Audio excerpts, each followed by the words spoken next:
Masayang pinagdiwang ng mga kasapi ng media sa Cebu City ang ika-18 taon ng Press Freedom Week.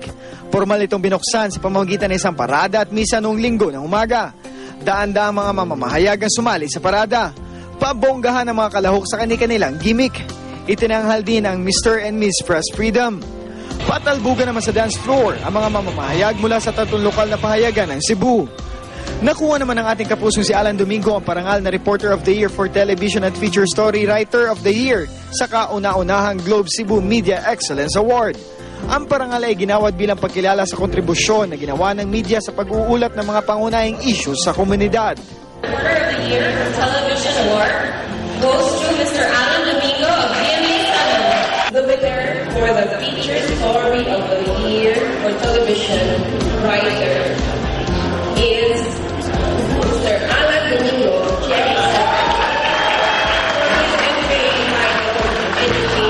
Nakatutok ang feature story na ginawa ni Domingo at pinamagatang Education. Sa storya ng isang bulag na guro na nagsilbing inspirasyon sa may mga kapwa niyang may kapansanan.